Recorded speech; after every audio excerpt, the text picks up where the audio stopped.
Chu hindi nakapagtimpi at naglabas ng kanyang saloobin matapos i-call out ni Vice Ganda. Naging malaking issue para sa mga fan ni Kim Chu na hindi nabanggit ni Vice Ganda ang pangalan ng idol nila sa kanyang acceptance speech. Tumanggap kasi ng parangal mula sa fama si Vice bilang best host for entertainment. Pinasalamatan ni Vice ang halos lahat ng co-hosts niya sa nasabing programa maliban kay Kim. Mas hindi parang nakalimutan ni Mimi ang mga guest co-host na sina Ralph De Leon at Brent Manalo. Kaagad binash si Vice na mafanin ng Chinita Princess. Nanood lamang daw ang ibang fanin sa nasabing noontime show dahil kay Kim. Say ni isang netizens, I think nasaktan si Kemi, nevertheless, love you Kemi. Me too, agree na hindi ka chipan yung pag-call out, kasama niya naman talaga diba? At may right naman siguro mag-alboroto yung fans. Could reply naman kasi na hindi kachipan yung word.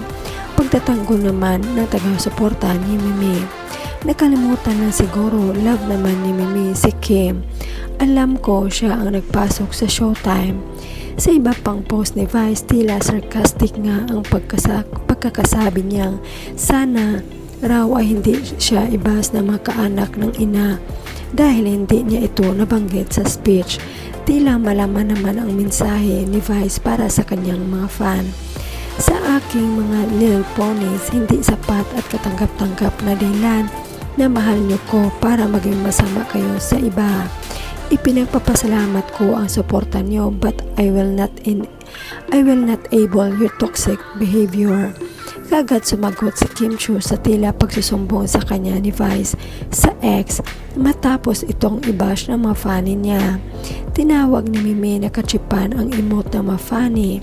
Say ni Kim, ayaw ko na sanang palakahin ito pero bilang mga taga-suporta, hindi naman siguro kachipan ang tawag doon. Siguro po marahil sa sobrang pagmamahal at suporta nila sa idolo nila ay protective sila. Initial reaction po siguro ito, hindi sa tinutolerate ko sila, pero sana hinayaan na natin ito. Kung wala ang mga taong sumusuporta at lubos na nagmamahal sa atin, wala din tatangkilik sa lahat ng ginagawa natin. Nagkaroon pa ng mga sumunod na post si Vice pero kanina sa mismong noontime show nila ay harapang nagsorry si Vice kay Kim na hindi ito nabanggit. Sagot naman ni Kim ay sanay naman daw itong hindi nababanggit. Heto ang komento ng netizens. Gusto ko na lang talaga na payapang buhay para sa kanya.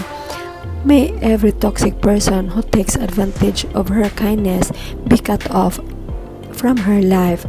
May her circle be free. May her circle be free from anyone who drains her energy and only keep those who truly value her. Not a fan of both of you pero I saw your tweet doon sa isang fan ni Kim na tinawag mong cheap.